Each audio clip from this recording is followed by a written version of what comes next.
Hello, good morning. Happy Saturday, you guys, and welcome back to yet another video. Now,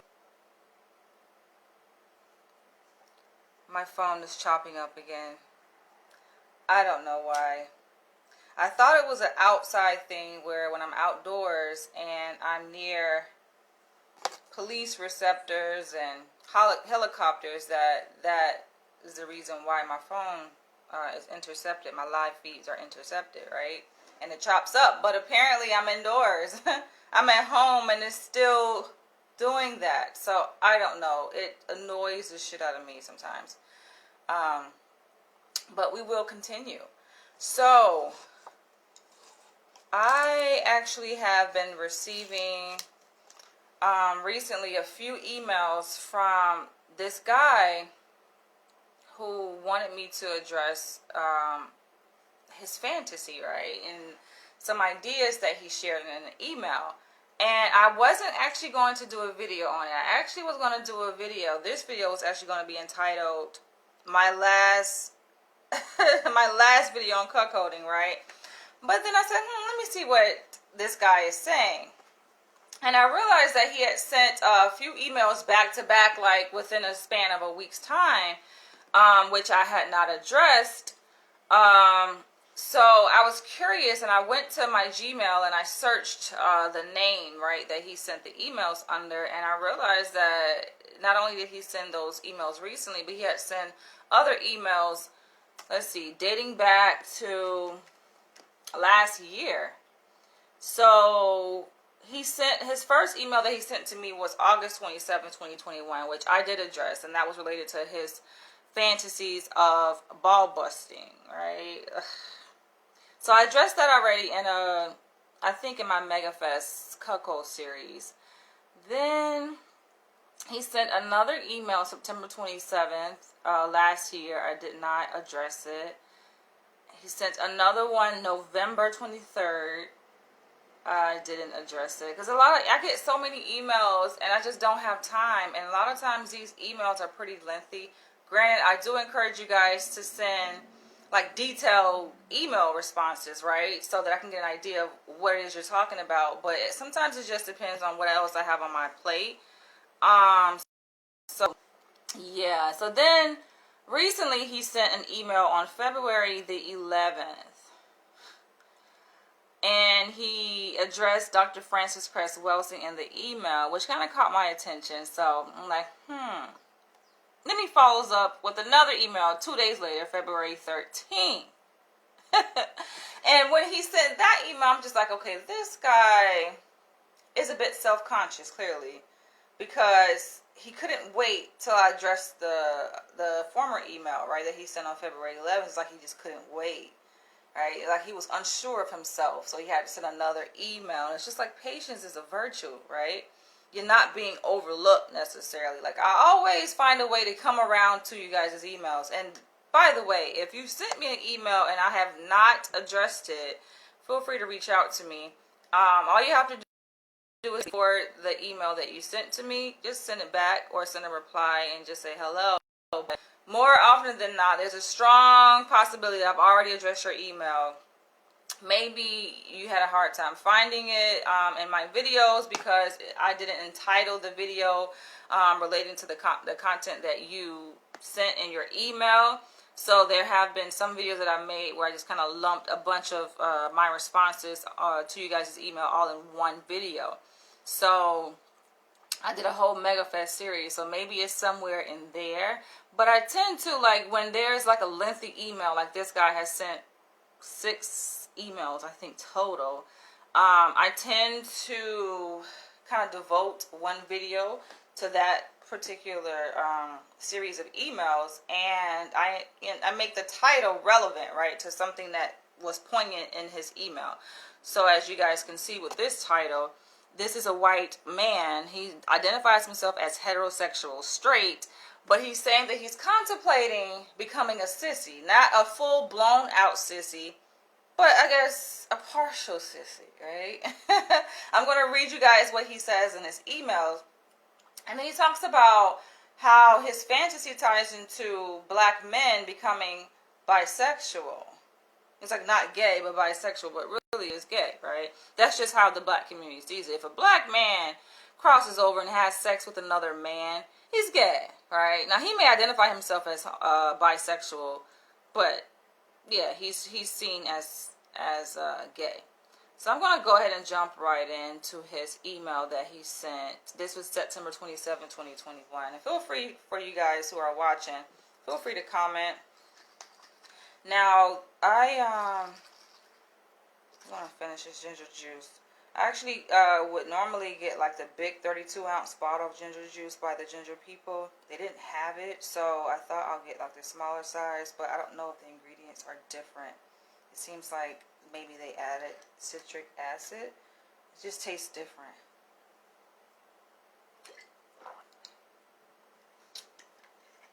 Oh, perfect. All right. So he says, hi again. Thank you for addressing me in one of your videos. Took me a while to find it. I wanted to clarify a couple of things. First, when I expressed my kink of having a black woman crush my testicles, I said it was further evolution. I meant just my kink. That whole new Black World Order is nonsense. Thank you for acknowledging that. We've already addressed that several times over in many different videos. That's what happens to guys that take Adderall and find out it makes their dick soft. So they get stuck masturbating for hours, jerking their soft dick while watching white women worship black dicks. Now, I want to address that, right? It's interesting that he brings in the the psychotropic medication Adderall, right? And it's usually prescribed for people who have ADHD, attention deficit hyperactivity disorder. Now, that is true. Taking Adderall does negatively impact one's libido in men, right? Especially in men. So it decreases sex drive, which impacts their functionality, right, of their penis, right? They have erectile dysfunction with taking, the Adderall medication. So it's interesting because that's not the only psychotropic medication that has a negative impact on a man's libido, right, or his sexuality. There are many others, and the question usually is always posed like, okay, do you want to suffer from this hyperactivity or inability or difficulty focusing, right? Also, along the same lines, for people who like are schizophrenic and they hear voices, like, okay, do you want to hear voices, or do you want to be able to get your dick hard so you can have sex, right? And I mean, not surprisingly, a lot of men, especially where I work, because I work at a state psychiatric hospital, and it's an all-male ward that I work on. I'm the ward psychologist there. I mean, it makes sense. Like, even men up through their 70s, like, they want to retain their ability to be able to have sex, right? Not even necessarily to procreate, but to, be able to have sex, to be able to get aroused, to get an orgasm through completion, right? And having that ability taken away from them by being forced, being mandated, essentially, to take these psychotropic medications, like, it is a loss for them, a tremendous loss, right? And so I remember the first day that I started, I think it was the first day or first week that I was starting at the hospital. We had a treatment team meeting with a patient where that was kind of the dilemma on the table, right?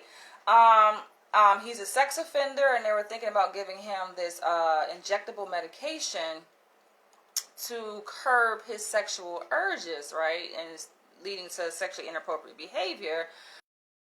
A relatively young guy, but it's like, okay, what are the implications of taking the medication, And yes, it is going to curb his sexual urges to the extent where he's not going to get horny necessarily. He's not, right? And he's young meaning like relatively same age as me. So it's like, it's unfortunate that one has to choose, and especially for these men who are committed, like involuntarily, like, I mean, a judge put them there in the hospital.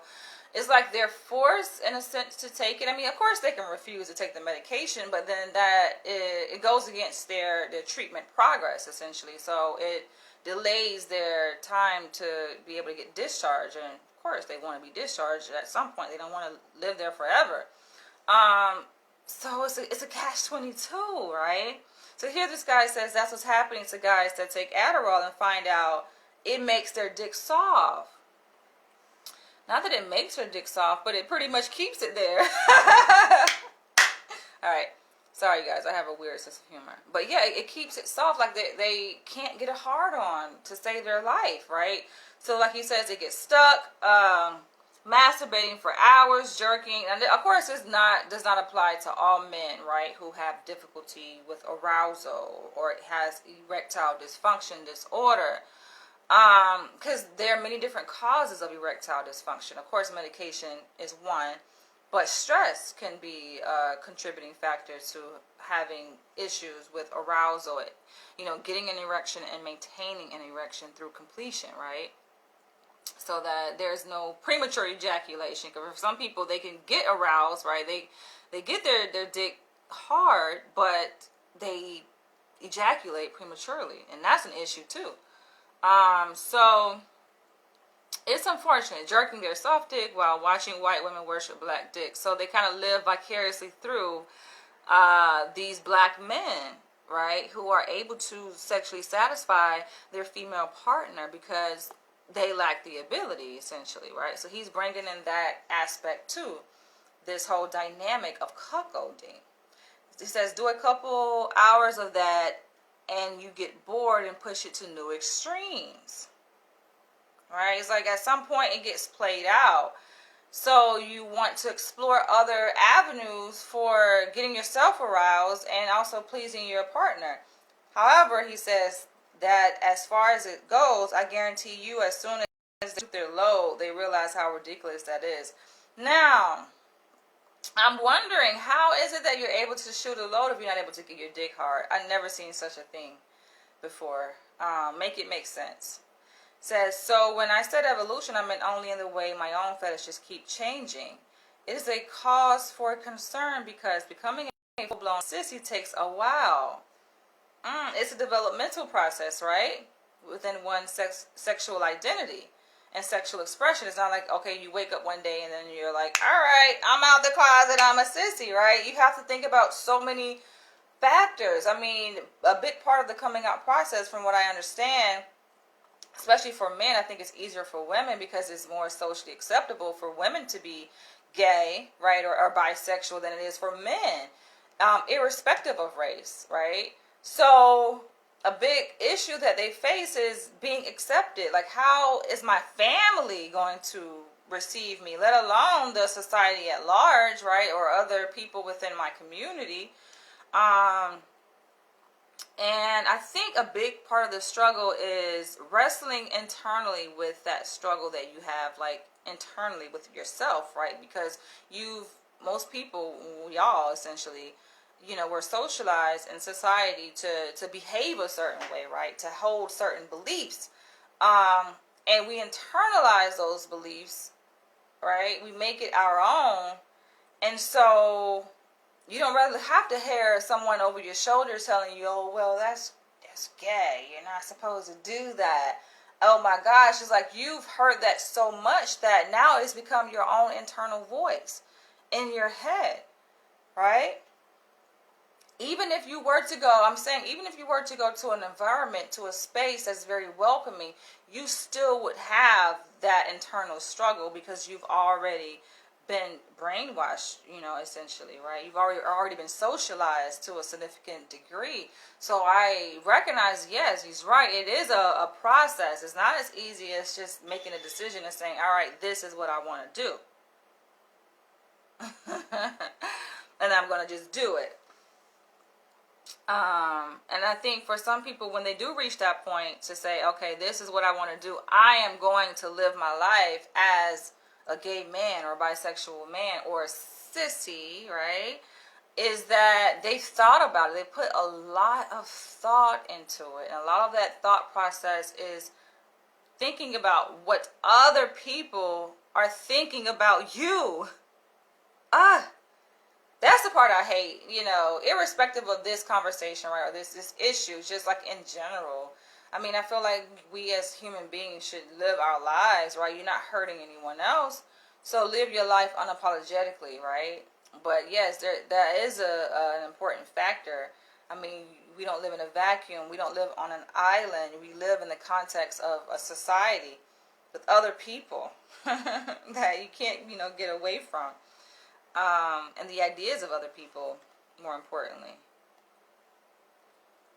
All right, so he says, and I think I'm on that path already. Fantasize about sucking black dick, but not wanting to go the full sissy measure, wearing dresses, pegging, castration, trans, etc. Interesting, because it's like, do you have to? I'm wondering, like, he's in the process, and of course this email was sent September 27th, so I'm kind of like playing catch up with this guy's train of thought. But he's saying that he doesn't want to go that route, but it kind of makes me wonder, like, do you want to go that route? Have you thought about it? Because why would you even think that that's part of the equation? Or it has to be part of the equation, right? To wear dresses and to do the pegging and the castration, right? It sounds like you only want to be in the position where you're providing oral sex to black men, and that's it, right?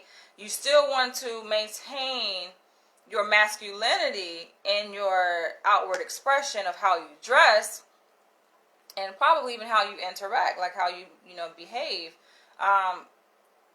minus the part about the sexual aspect. And a lot of men, I think, can identify with that, right? You said the pegging. You don't want to do the pegging either. Probably you don't want to be pegged, right? Or the castration, right? And go on the whole transsexual route, where you get the operation, the surgery.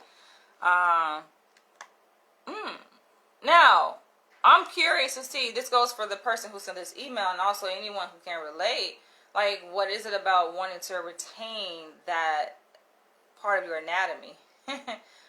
What purpose will that serve, right? It sounds like you have a reason to want to keep your penis. What is that reason? Is it to have sex with women still? Is it to feel masculine, right? Because that's like a loss, right? You were born with a male anatomy, right? Biologically speaking, and then to transition from that and becoming a woman, like, even if this is something you desire, it's still a loss, right? It's still something that you will have to wrestle with psychologically and emotionally, because it's a change. It's a biological change that you're experiencing, and that affects your psychological process. He says, all right, secondarily, the fantasies of the sissies isn't to take the black man away from the black woman, merely to be used by both. That's how he puts it, right? As if it's an advantage to the black man and the black woman, being used as a white self-identifying heterosexual sissy. He says, we're not trying to turn black men gay, but bisexual. And like I said earlier, it's the same thing, in the eyes of the many people within the black community. It is the same. Like, if a man is gay, like if he is having sex, whether it's him letting another man suck his dick, or if he's penetrating another man, either way, if he's with another man, even if he's lying in bed, right? No penetration, no sexual intercourse has to take place, right? Whether oral or penetration sex, it's still considered gay.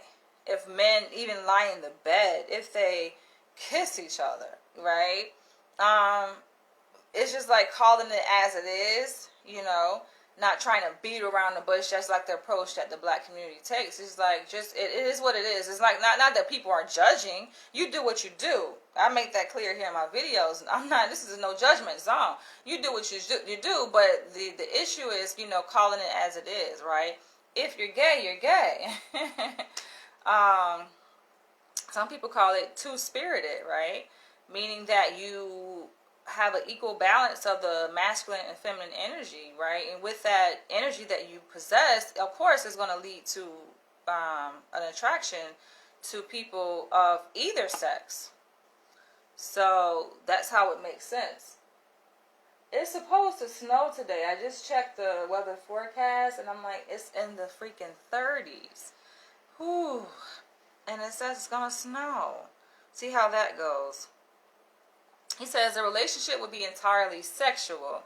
See, that's my point. Okay, I've said that before, that you guys really just have reduced this whole cuckolding thing down to sex, which for me is quite vain. But like, it's to each your own, right? It's deeper than sex, and that's the aspect that I like to obviously delve into, right? The psychological aspect. We can delve into the sensual and the sexual part, but of course, as a psychologist, I like to entertain other aspects of the behavior aside from the sexual aspect of it.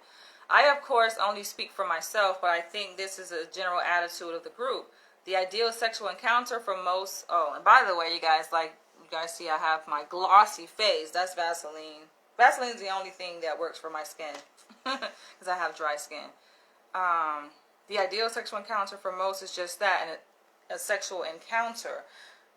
And that kind of ties into like my idea, which was also inspired by you guys who send me these video topic requests, to open a BDSM clubhouse. And a lot of you guys kind of left with it thinking that this is like a place to have sex, like a hotel, because someone says, oh, well, thank God, it would be nice that you open this so that we don't have to go to the hotel and do our meetups there. Just like, no. Okay, it's not that kind of party, though there will be sexual demonstrations that we are engaging in, right? So sexually related things will be happening for educational purposes and entertainment purposes too, but it's not like a place to just come and fuck. Nah, ain't that kind of, could you imagine? That's like a whorehouse. My personal ideal encounter would involve a black couple. As you said in your video, white men do have a fetish of black women mocking their small penises. I am guilty. Which brings up my last question. And it's never the last question. There's always more, right? This is the second email, technically, that he sent me last year. Which brings up my last question. I previously asked how much of the fetish was inherent in me.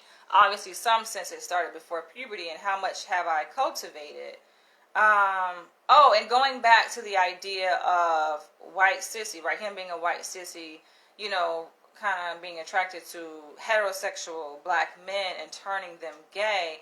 That is a thing. So I have to emphasize that, because I know there's a kind of consensus within the LGBT community, especially people who are advocates for the LGBT community, is that, oh, people just don't turn gay, right? They're born gay. This is something like that's inherent within them. And I like to be progressive in my thinking and my perspective on a various theoretical concepts, right? And I would like to say that it could be both, right? Not just a person has a genetic predisposition to being attracted to the same sex, but also there's an influence of the environment, right, of one's culture. Environment not just being relegated to the cultural environment, but also, like what we talked about earlier, taking medication. That's an environmental influence, right? That's something that is outside of oneself, right? You weren't born taking medication. This is something that you take in, and that does have an impact on one's biological makeup. The chemistry makeup, right? It affects all of those different systems within our body when you ingest medication, right? So you think of a medication that can decrease one's libido, their sex drive. Like, think about that. Just take some time to think about the psychobiological process of medication and how it impacts one in that way, right? It does make a difference. It changes one's whole, like, DNA.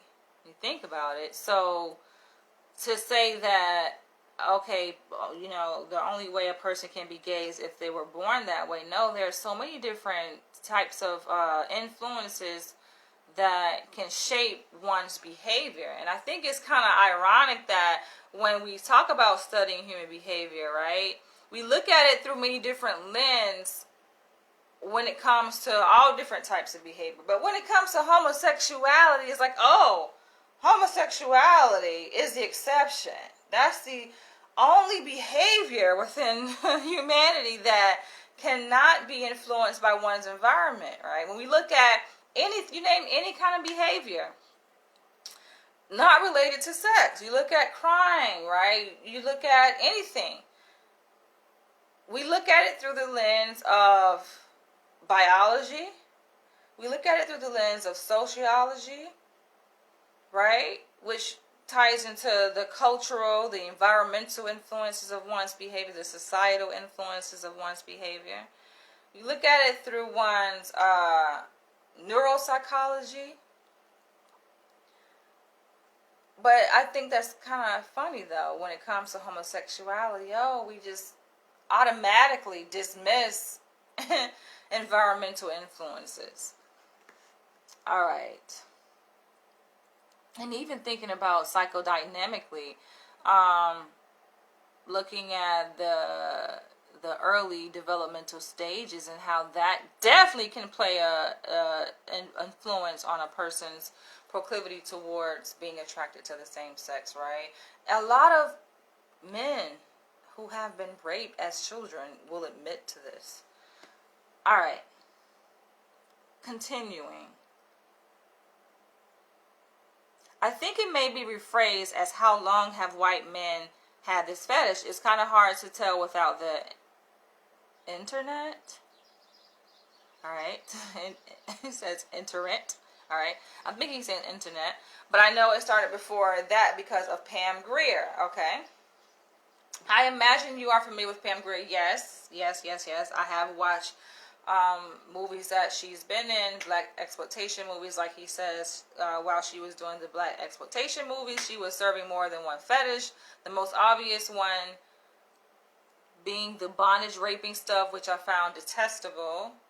I missed that part. I have to go back and watch. If you're watching this, which I'm sure you are, remind me which videos or which movies are you referencing when you're saying that she did the bondage raping stuff? Because you know, I'm into that. You know, I'm into the BDSM world, and that's kind of one of my top fetishes. Being put in bondage, and I like rape play, to be honest. Me being the recipient of those two, shall I emphasize? All right. However, she also played the dominant black female fetish too. In the movie Foxy Brown, she commands that a white man have his balls cut off. In another, she laughs at a white man's small dick. That's why y'all white men love her so much, huh? And in several, she busted some of their balls. All the movies were made by white men. It's safe. Go figure. It's safe to say the fetish came along before the internet. All right. I like that you're adding some insight, contributing to the discussion. All right. So this is the email he sent November 23rd. I feel like it's a lot, right? And it's interesting how I just combine all of this into one video. But, hey. All right. So he says, I've been watching your Cuckold series for a while now. I feel like you are trying to wrap it up. But it also feels like you keep turning a page. Yes, you see it, right? Like, I guess part of me is trying to wrap it up because I feel like I don't want to turn my YouTube channel into a cuckold channel, right? Or a sex-based channel for that matter. Though I don't mind BDSM, but I feel that my channel is more than just that, right? It's a lifestyle channel, and I do vlogs where I go out into the city of New York and I go to different restaurants and, you know, just talk about just my life as when I was a PhD student and now I'm a psychologist here in New York. I talk about that. So there are many different things that I would like my channel to showcase and to be appreciated for.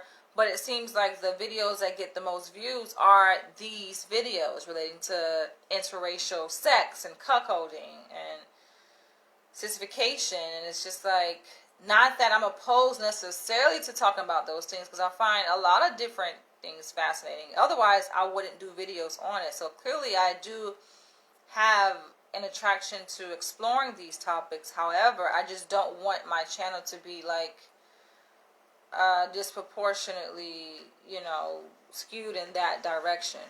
So, yeah. But yeah, I don't mind revisiting it if it's interesting and if I feel like it ties in. It says, learn a little more and go a little deeper. I'm not sure where you are at, but in your last videos, Coco Megafest, some of the emails you were reading were just embarrassing. Like, these guys really seem to have other things on their minds while typing those emails. For example, can you give us an example? He says, if this was your last video, I was worried one of your lasting impressions of all cucks would be they weren't smart. Right? I don't think I got that impression. Maybe, like, as I'm reading the emails, you guys can see how disgusted I look on my face, like, right? And I can be nitpicky, but this is just my personality, right? Just, like, meticulous about, how a person spells a particular word or poor grammar. That's just my personality, right? Take it with a grain of salt. But I didn't think that cuckolds are unintelligent. That's not the impression that I got. I know that, it ranges, right? There's a variety of different types of people who participate in all these different types of fetishes, right? So I think I'm aware, I'm cognizant, of the variety of people that's represented amongst these different fetishes. Which honestly, I'm thinking about it as I'm speaking right now. I'm thinking about it. To be honest, like, you tend to find that there's more like higher, what we call higher functioning or more like intelligible people who tend to be attracted to these kinds of fetishes, right? Like, yeah, they're more like in tune with themselves. Yeah, more emotionally intelligent, I would have to say. And I think they're finding their way. They're bold enough to explore alternative sexual lifestyle to find like who they are. And I think that speaks to one's level of intelligence when you think about it. I think it's the people who are more sexually repressed that struggle, I think, with that part of their identity. And yes, it does tie into intelligence. It takes a very intelligent person to accept that part of who they are, even if it's opposed to what society wants them to be. So that's a different type of intelligence, I would have to say, which I admire. It says,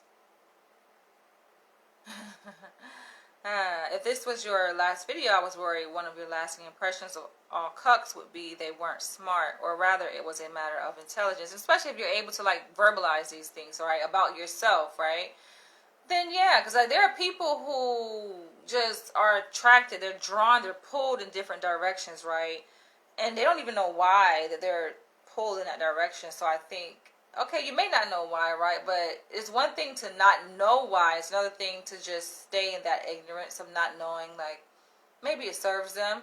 But I think it's helpful. Like, even when I was doing the series on the guy in the UK, right, cuckolding, I think I entitled Cuckolding in the UK, I felt that he was more open. He's a good example of a person who is willing to explore that part of himself, or many parts of himself, that pulled him in that direction of his fantasy, right? I think there's just something attractive about a person who is self-aware, or who at least is willing to explore the why of their behavior, no matter what the behavior is. So he was willing and open, and I appreciate that part about him. Go back and watch that. It's been a while since I did that series on cuckolding in the UK, but I think that was a really great example how we were able to kind of dissect the psychological underpinnings of him having a fantasy, a desire, a very strong one at that, to be a cuckold. Alright. Or rather, it was a matter of intelligence. I know their emails sound dumb as fuck, fake stories and such, but that's only because they're aroused. Writing out a decent email takes a bit of patience, and that's a virtue that not common among perverts.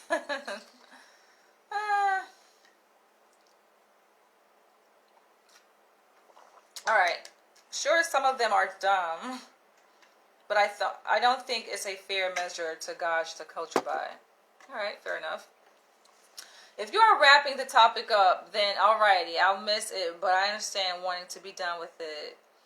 So yeah, I already explained my reason for kind of wanting it to put it to the side for a while. I just explained that. If you are still researching, then good deal of questions that haven't been satisfied. I do think, and that's the reason why I think I keep revisiting it, because I'm open to exploring it, because I feel like, yeah, there's so many different aspects to this lifestyle. It's so dynamic, and I think that there's a cross-section of certain behaviors or fetishes that you guys mentioned within cuckolding that overlap, that intersect with BDSM, which I'm interested in. So I'm just like, it just makes you curious to see, okay, where is this going to go, right? Who knows where we'll end up? And so, yeah, I like that. I like that, that curiosity, right, of just not knowing. All right.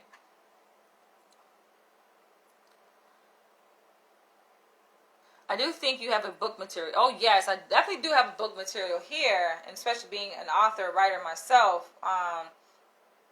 And for you guys who feel the need to have a guide, right, because that has come up a lot in me doing these response videos to your emails, is that you wish that there was a book, like a guide, like a how-to guide or do's and don'ts, right, of swinging and cuckolding and just meeting up, like so many different aspects of this, right, which I've addressed in videos, and kind of, it's just kind of been like kind of fragmented, right, just different topics randomly, right, but to put it in a cohesive book, right, that is digestible and you guys can understand and really appreciate, yeah, that's going to take some work. And I thought about just going back, because I think YouTube has the option for me to download the transcript of each video, so I could do that. That transcript, I'm sure, is going to be very long, because I know I'm pretty wordy. I'm pretty wordy and pretty verbose in my videos, obviously, with my videos being over an hour long. But even with a transcript, let's say, I don't know, an hour-long video could yield a transcript that's how many pages? Throw out a random number. I don't know, 40, let's say 40 pages, right? Even with that, I can go through those pages and pick out like those points that, you know, are more poignant. Obviously, going back to the initial email, so that will be like the prompt for each section, let's say, I address, and I can organize it into chapters that make sense, right, that flow. So we'll see. And also, with it being kind of put out there, the idea of a book, you guys can feel free to send more emails that you would like for me to address in such guide. That would be interesting. And then the book can be like a way that we can connect to, right? We can meet. Because I actually thought about this week. About launching an online kind of group where we meet in a live video type of format. And let's say over Zoom. Of course, it's going to be by invite only.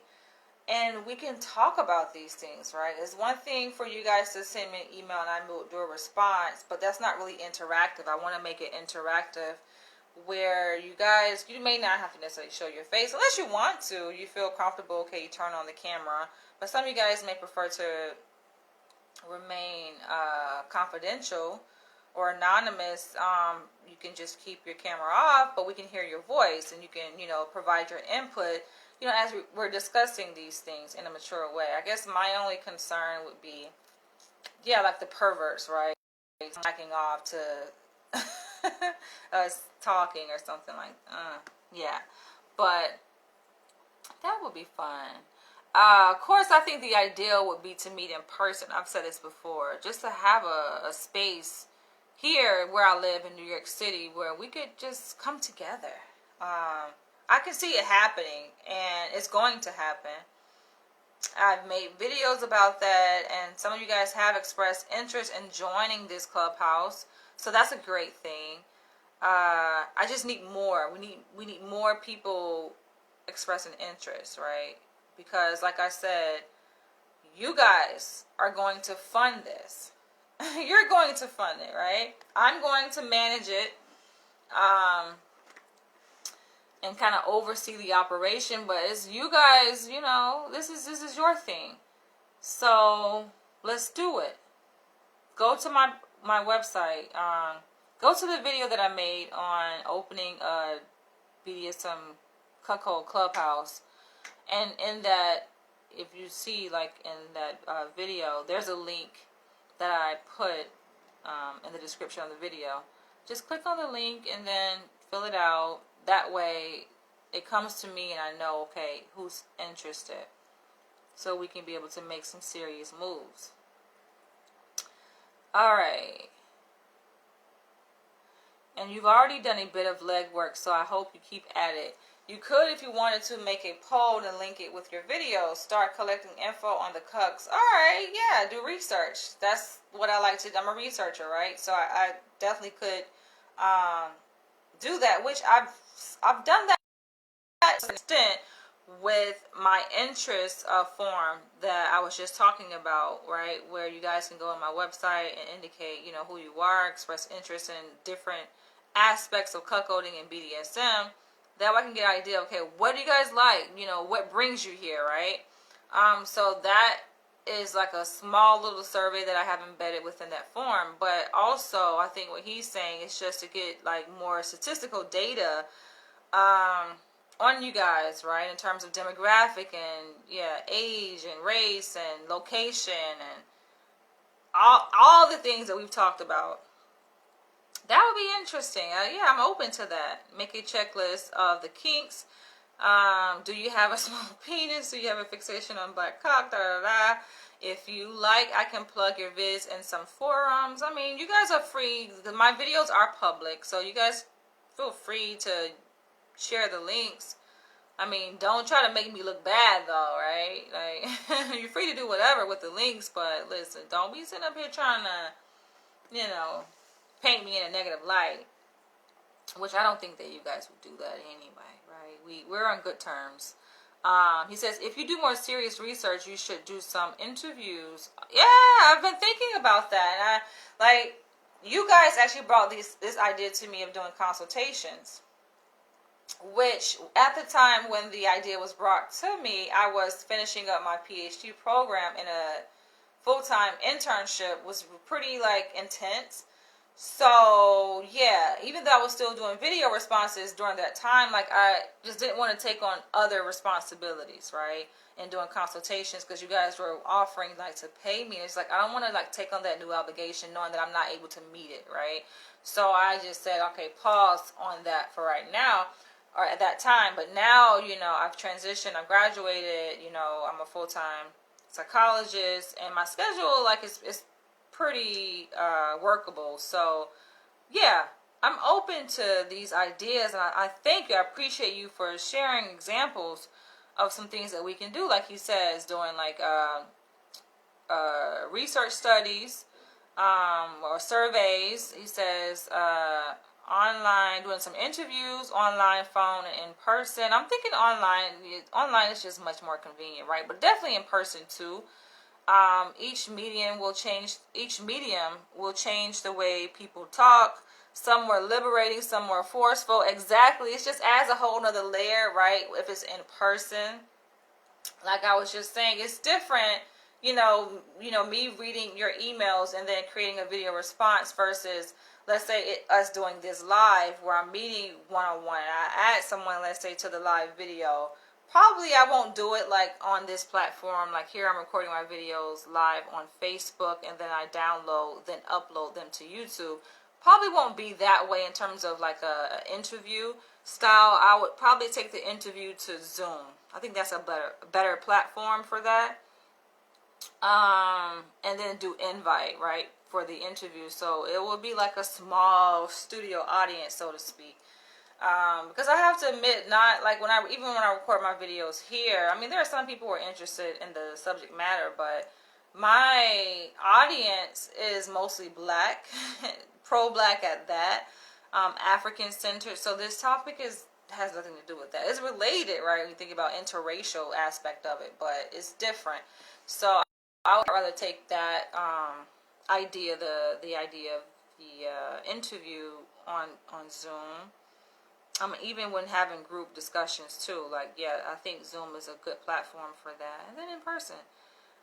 If you interview people, do so before and after they get off. This way you see the fantasy and then see what the person's actually like. See what kind of vessel do these fantasies live in. Alright, what do you mean by this? If you interview people, do so before and after they get off. You mean get off the interview? This way you see their fantasy and then see what the person is actually like. Okay. So like interview them online when they're live right in front of people and then like off, like kind of backstage kind of thing.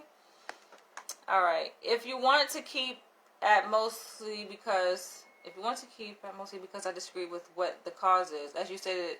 And the real reason white men become cuckolds to black bulls is a backdoor, yes, to being homosexual. I stand firm on that.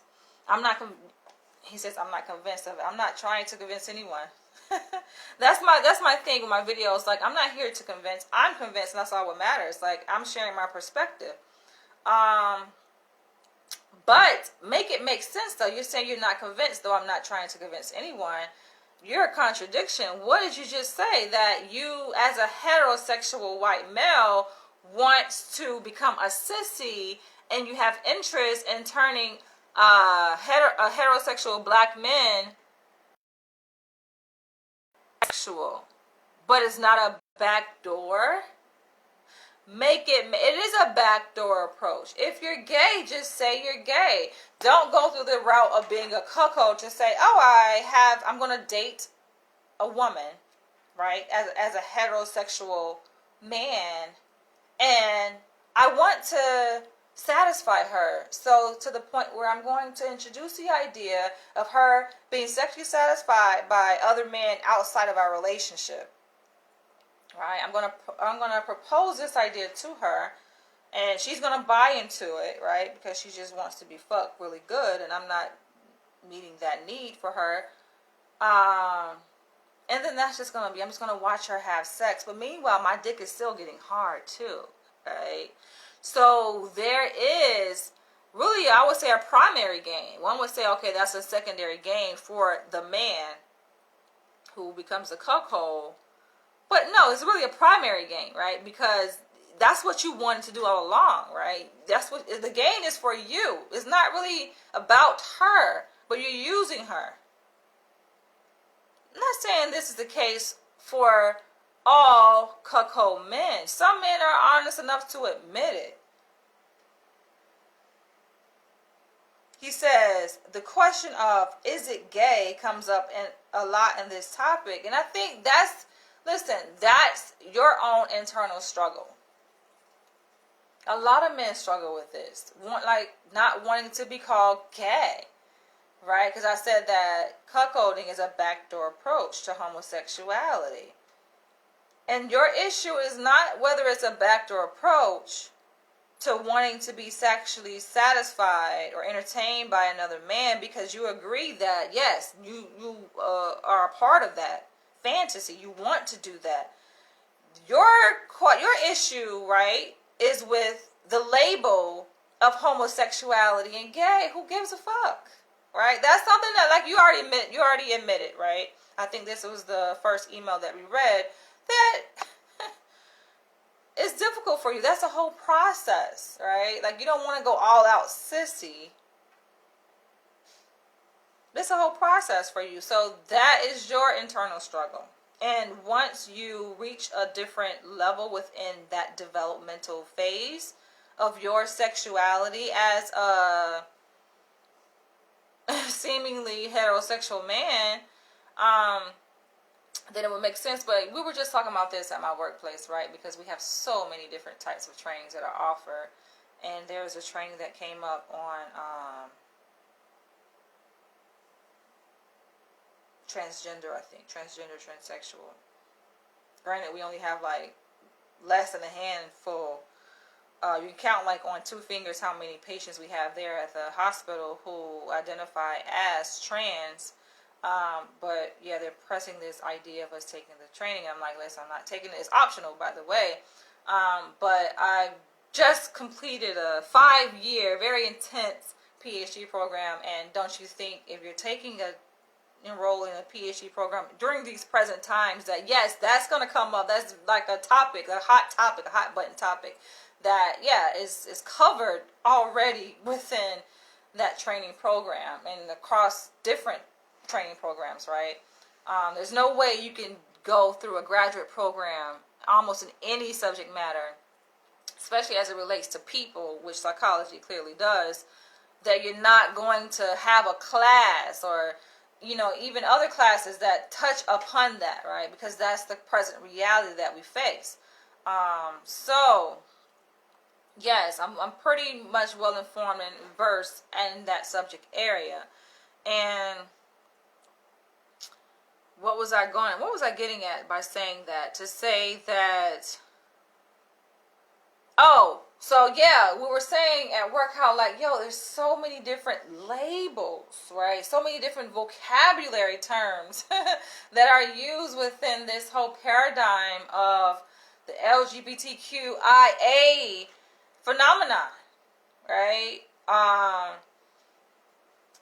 And you know, of course, these terms are put out there, right? And they have these lists. This is important so that you're culturally sensitive and you know, and you're mindful of their reality, right? But even so, let's say you go and learn all of these terms. Their terms are constantly changing. The phrase and the buzzwords, right? Just yeah. The whole idea of, you know, the use of pronouns and yeah. So just be you, right? You know, just be you. All right, going back, he says, a common fantasy of cucks is to fluff the bull, to suck the dick that is about to fuck their wives.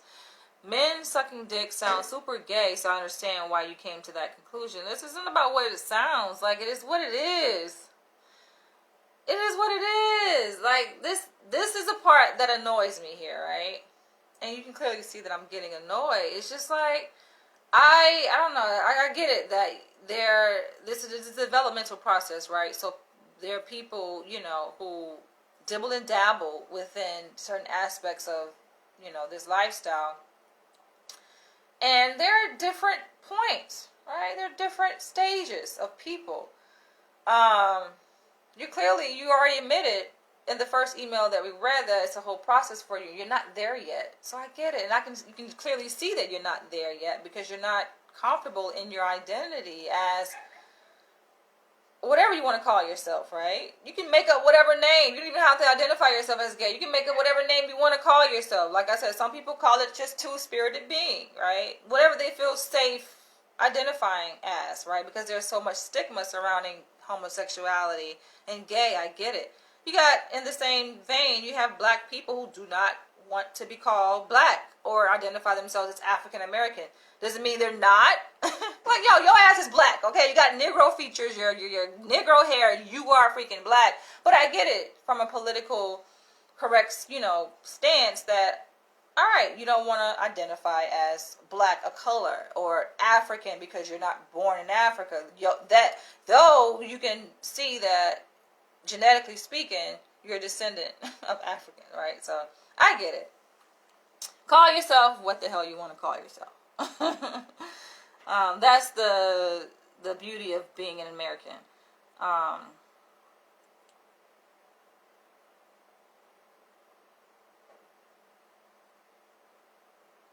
Alright, he says, yeah, men sucking dick sounds super gay, so I understand why you came to that conclusion, but I believe it's really a matter of power, submitting, and being dominated. So that's a psychological aspect of it, which I already said that I prefer to actually address. For me, I can care less about labels, right? Even in the context of the work that I do as a psychologist, I'm not so caught up in diagnoses. Who cares if a person is schizophrenic or has schizophrenia or whatever, paranoia, schizoaffective, bipolar is not so much the labeling that is important to me, right? Let's get past that.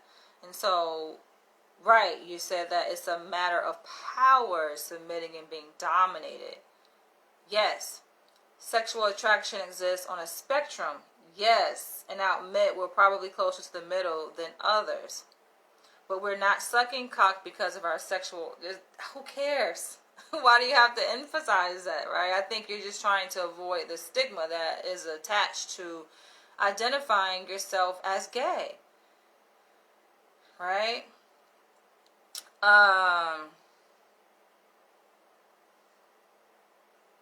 But we're not sucking cock because of our sexual orientation. You're not sucking cock because of your sexual orientation, right? You're not sucking fucking dick as a man because you're gay. You're sucking dick because you just like sucking dick. And like you mentioned, it's the power aspect, the power dynamic of it, right? That brings a sense of pleasure to you and submitting. I get that as a submissive woman, right? But in being able to communicate about these behaviors that people engage in, there has to be some kind of language, right? And this is the language that we have at the present moment, right? There's a label for everything. It's like, what do you call this? What do you call this person who does this? What do you call this, right? And I get it alongside that there's a stigma attached to that. So you don't want to be called that. I get it. But then what do you call it if we're talking about it, right? Just to make, for conversation's sake, right? Just to make it simpler in conversing about these.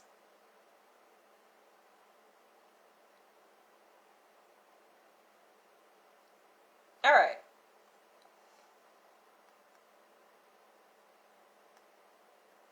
We're doing it to be submissive. The bull is there for one reason, to supply us with a superior cock. That's where all the attention is. There's no other sexual attraction outside the dom and sub setting. That's for you. Speak for yourself. I know this probably won't change your mind on the matter, but consider this. When I see gay couples, they treat each other the way I would treat a woman. Yes, dominance and submission, but why same sex though, right? Like, these are philosophical questions that, it's worth exploring on a deeper level. So your argument is that it's not about gay or liking men, it's just about the dominant aspect of being dominated. I get it. And I understand, we talked about this before, like, there's a underlining pull, right, within a person, like a man, for example, craving dominant energy. Where does that come from? That's what I'm interested in exploring. Not necessarily, what do you call that? We already know what it's called. It's, where does it come from? The how, the why, not the what. We already know the what.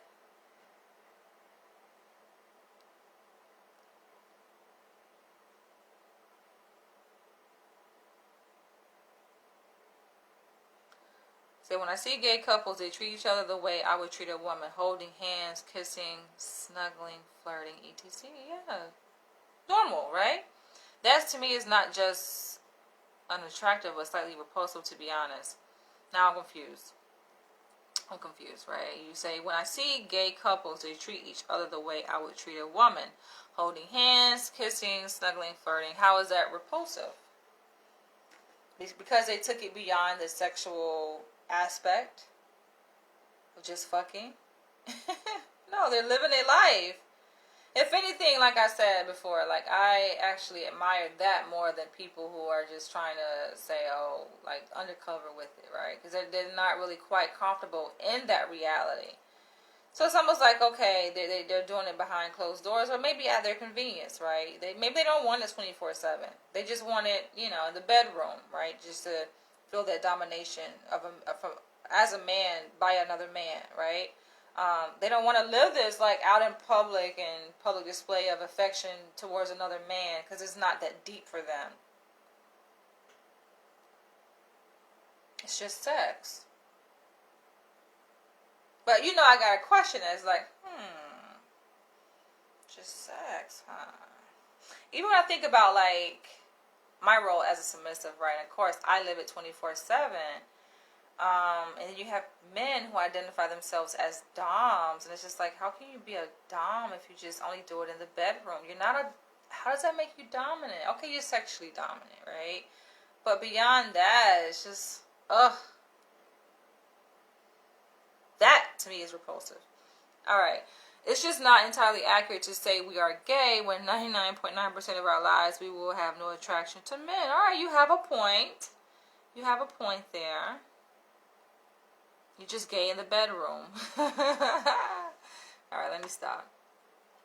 So before some of y'all take shit the wrong way. Alright, I have commented on your YouTube, Facebook vid suggesting it's more of a matter of conditioning. I think I explained in a nutshell already. Repeating orgasms to object plus time equals love to that object. No, this is the first time you said this. You haven't said this before. Maybe I missed your comment. Alright. Repeating orgasms to object plus time equals love to that object. Okay. It's just an object, right? That's like the objectification of sex. Which I get what you're saying, which is in line with the idea that, okay, you're not technically gay. It's just objectification of this dynamic between you as a heterosexual man with another man. It's just that domination. Right? It's like you kind of compartmentalize that aspect of your being to say that's not really who you are. That's just what you do as a man with another man behind closed doors. Alright. We know there are different gradients of identity, right? And sexuality. I can admit that. I agree with that. That's my theory based on how my kinks have progressed. But I keep going back though, because you did say that you are struggling with that process, right, of becoming a sissy, and you don't want to be the sissy to the point of wearing dresses, but hello. Anyway, I reckon we'll agree to disagree for now. Oh, and if you didn't know, it's been incorporated into the porn now. There are sissy hypno videos where they tell you that while you're watching them, your brain is being rewired. I mean, yeah. That's the thing, about the mind, the study of the mind. People, and I've had this conversation with people before, right? Just talking about like how conditioning takes place, right? How the mind works. Some people really don't understand how the mind works, right? So they like refute a lot of things to say, oh, well, I can watch different TV programs. Oh, it doesn't impact me. Oh, all right. And I was talking about like more so like the reality TV, that garbage, right? And this was just like in the context like of a kind of a black conversation, not related to sex. But we're just talking about like the mind.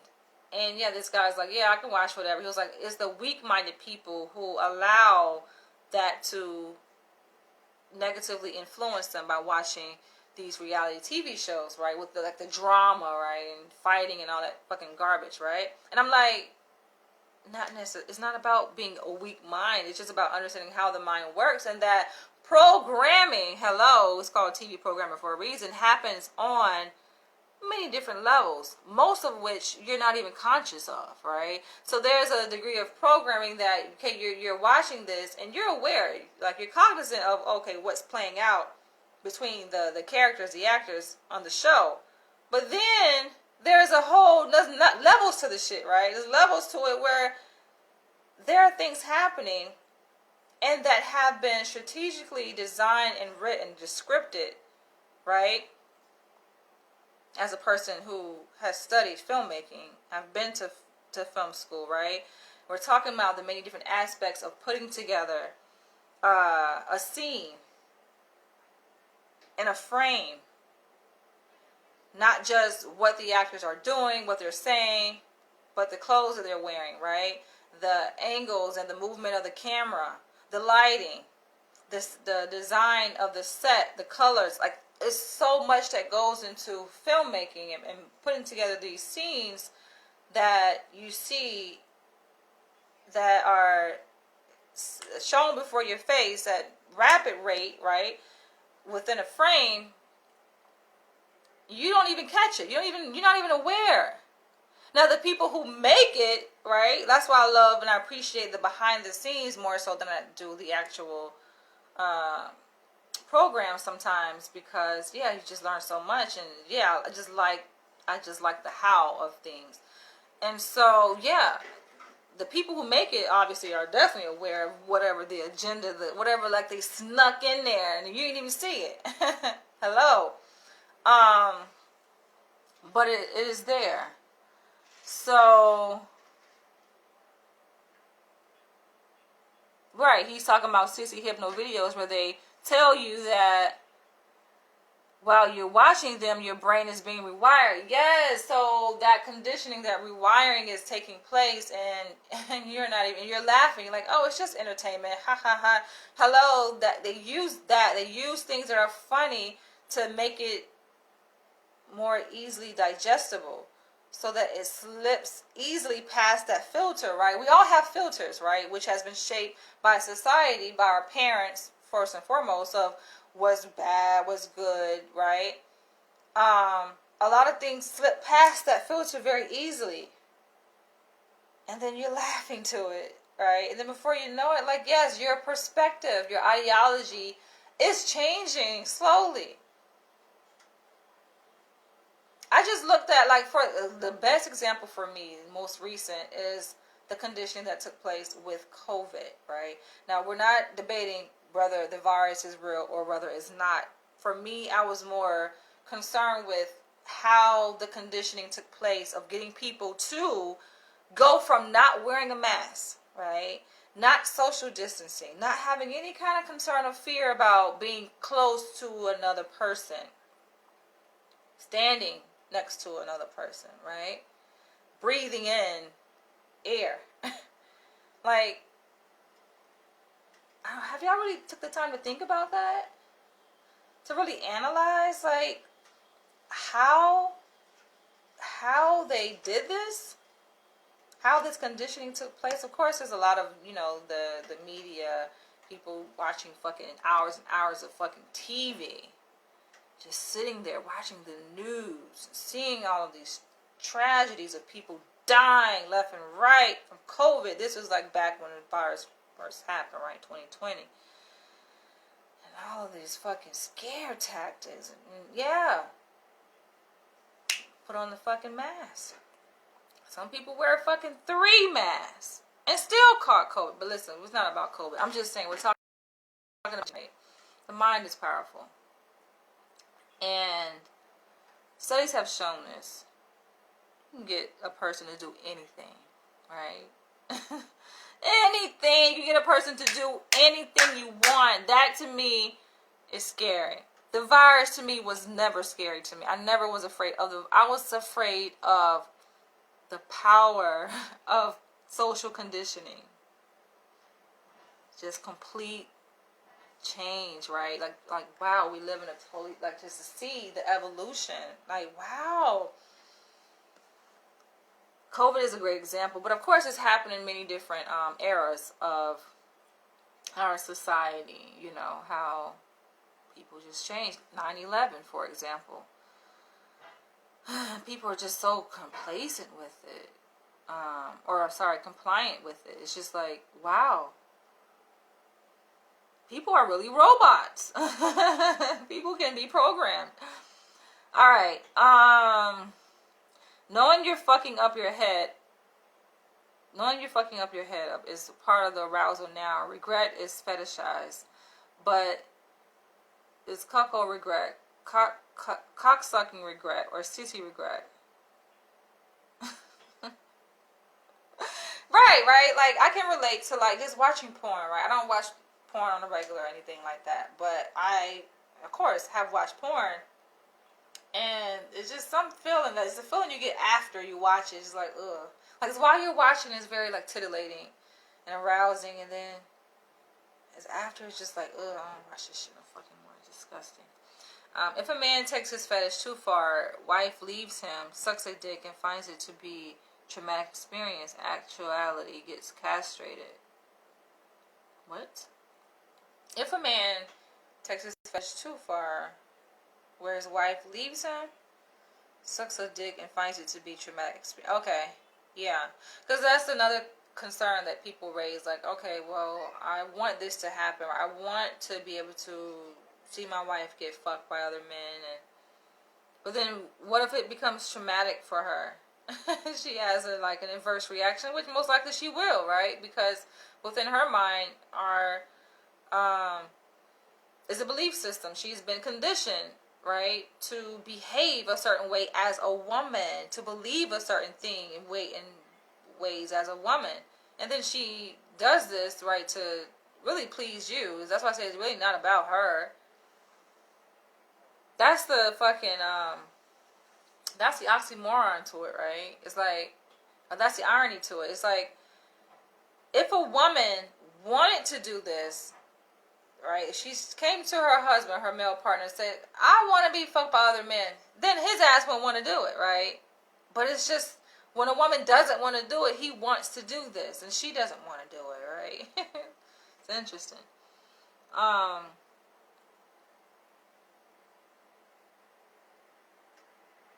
Where were we?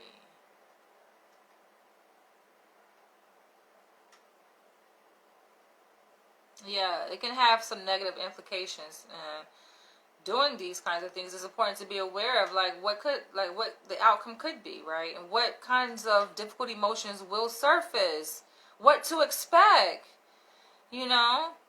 Because you hear like these horror stories and stories of disappointment and regret, especially when babies are born out of it, like fucking planned pregnancies. We talked about this before, you know. It can be pretty tragic. You can be sure other men of the same cloth with jerking off to this mistake while rolling their own dice. Sissies and the regret factor deserve their own emails, so I'm going to leave them be. Thank you for not just writing us all off as a bunch of racists. I have read several articles about white men being cucks, and it's generally summed up to it because we racist. I'm not going to elaborate too much on this because on some scale we are racist. Everyone is. In order to have a discussion, we would have to first define the word.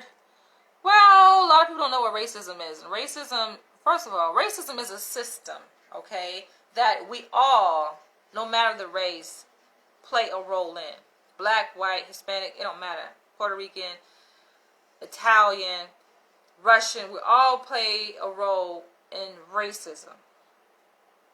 A lot of us are just complacent with it. We don't do anything. We just accept it for what it is, right?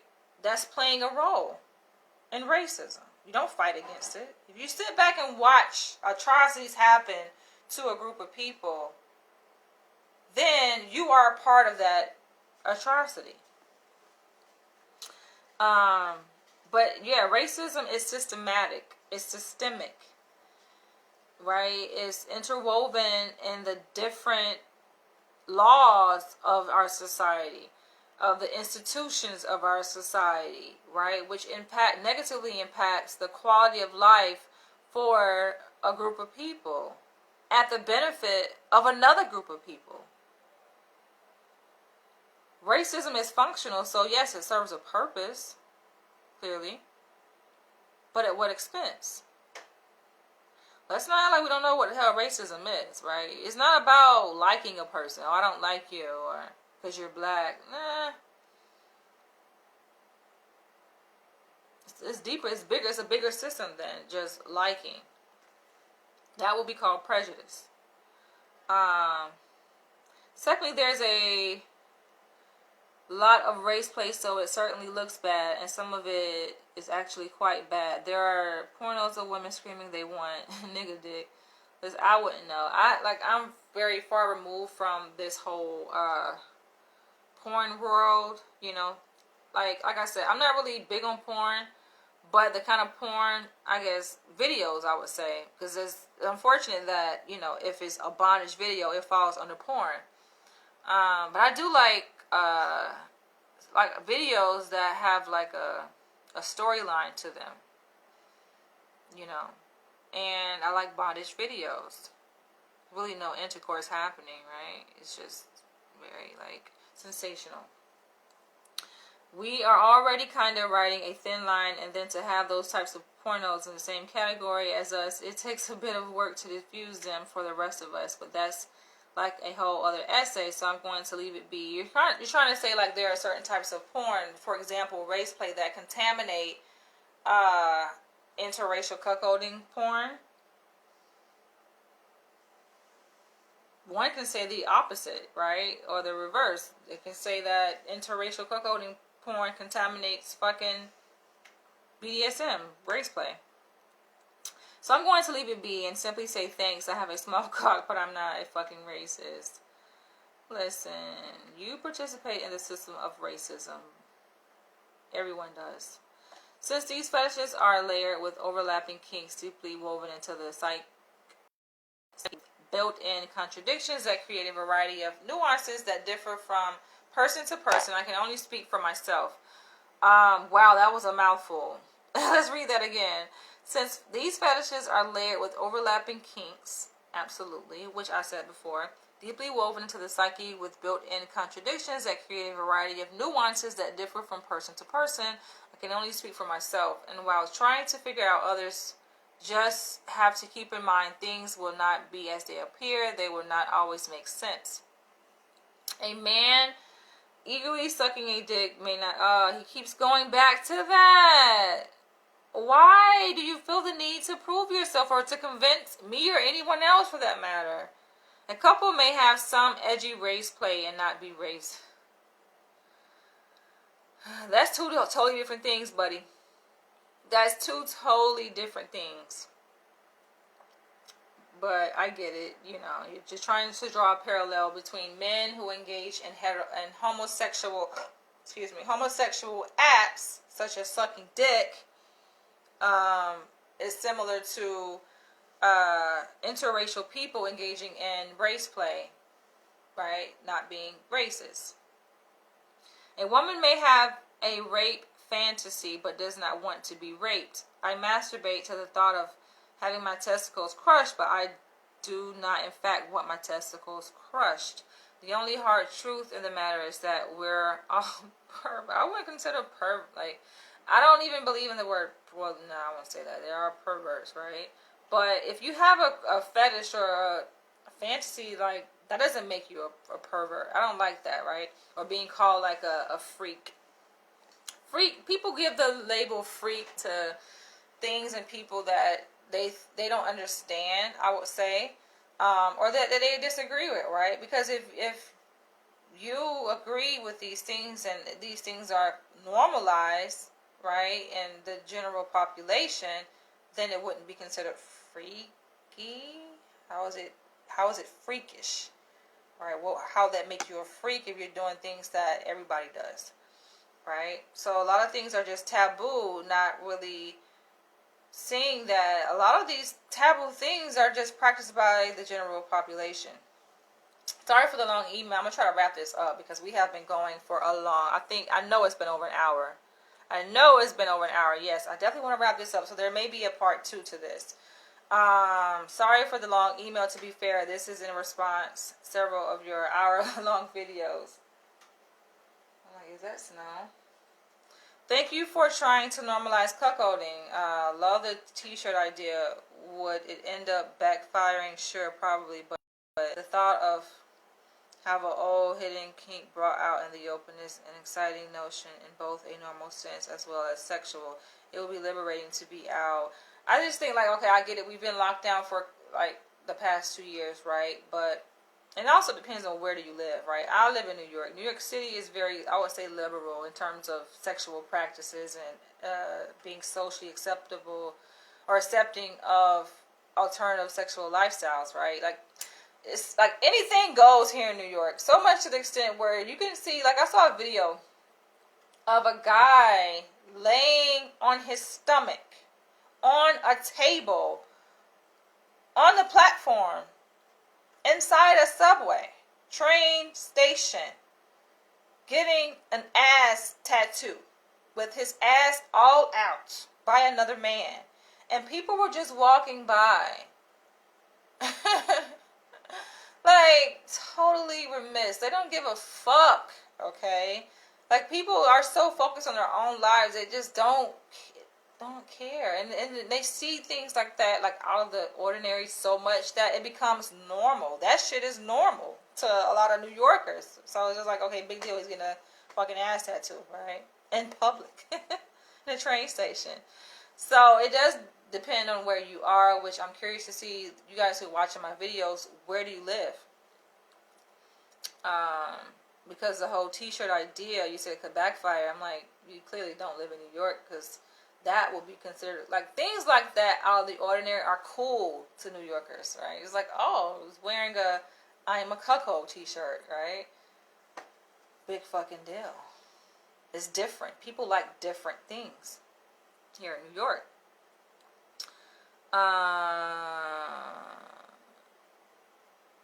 In both a normal sense as well as the sexual, it would be liberating to be out and accepting that label. It would be sexual rewarding because I know many people would instantly think I have a small dick. However, it would probably backfire. One, everyone would know I have a small, oh my gosh, who cares? They still a negative and a positive, depends on the situation. People will know some of my weirdest kinks and may assume I subscribe to all parts of it, such as the cuckold cleanup. And as I pointed out earlier, a lot of people, see, you are too wrapped up in what other people think, right? So you're talking about the idea that I brought up about t-shirts, right? Making t-shirts to help normalize these alternative sexual behaviors, right? Such as cuckolding. And I say, okay, we can put, just put the word cuckold on a t-shirt, right? That could be kind of one step of the coming out process of really accepting yourself, right? You're looking for acceptance of other people, but really it's about you accepting yourself and feeling comfortable in your own identity. And here he is, while we're talking, he's discussing the idea of the t-shirt. He's pointing out, making a list of the what ifs and how it can backfire, how it can go wrong. But what about the opposite, how it could go right? You have to have a balance. People tend to think about the negative without even considering the positive aspect of it, right? Yes, it could backfire, but meanwhile, it could work to your advantage.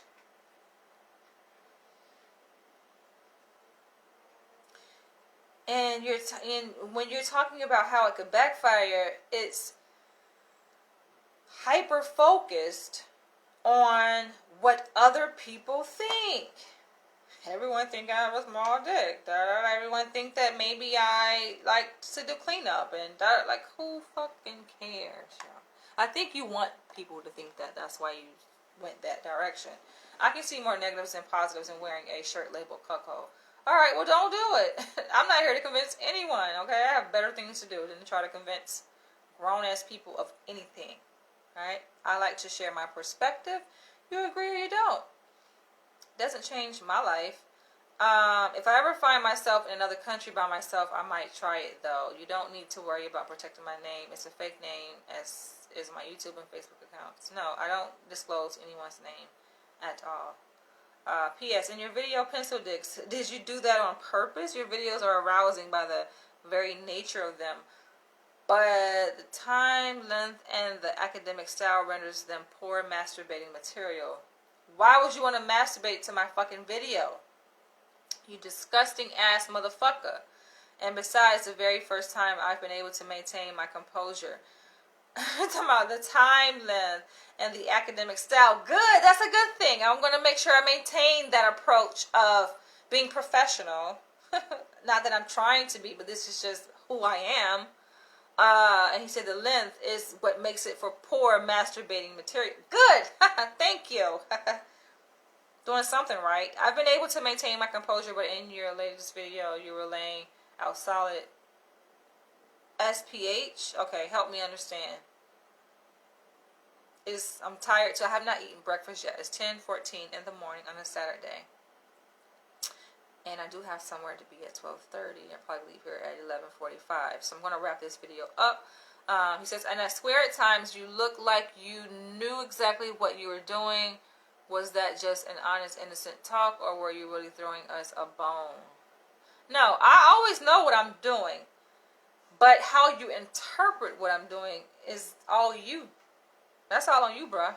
So if you are seeking to get a boner, fucking a hard dick from watching my videos, that is what you desire, right? And if that's what you get, it's not that, oh, I intended to give that to you. No. I'm not making my fucking videos to make your fucking dick hard. Are you kidding me? The fuck? Hell no. Get your ass on somewhere.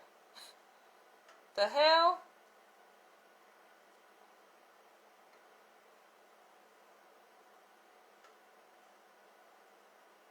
Alright. Let me see. If we have time to read. No, we do not have time to read this other one. So, these, let's see. 3. Right. These 3 last emails. I was going to read this video, but clearly, nah. This is going to be a whole nother hour and a half, probably.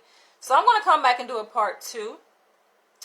So the titles of I'll read you guys the title of his emails. He says, my troubling obsession with the black man's penis.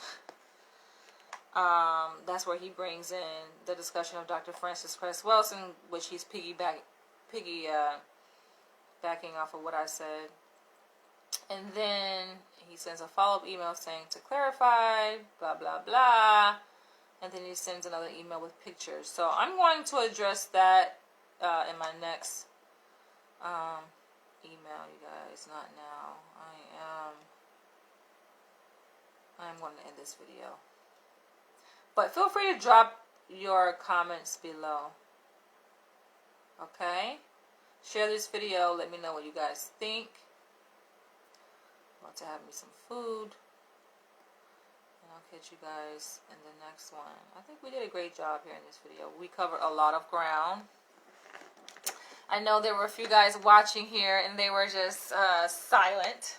A lot of you guys just watch me very silently. So it makes me wonder if I do decide to move these discussions to a different platform where it's more interactive, will it be pointless, right? Like, are we going to waste time just me just talking at you guys, or are you going to really interact? That might be a fucking redundant question, considering a lot of you guys are fucking beta males. You know, he identifies as a sissy. I wouldn't call a man a sissy because I know that is offensive for some, but some of you guys like being called that, and he identifies himself as such, so that's the only reason why I'm using the term. But a lot of you guys, you know, are sissies who watch, and it's just like, what do you expect? You're gonna just sit back and just be passive and watch. You're not gonna have the fucking balls to stand up and to interact. Not that I'm trying to challenge anyone here, but you may feel challenged by my approach. So it is what it is. It just makes me wonder if it would even be beneficial to kind of transition to a different platform where it can be more interactive. But let me know what you guys think. Share your comments below. I'll catch you guys in the next one.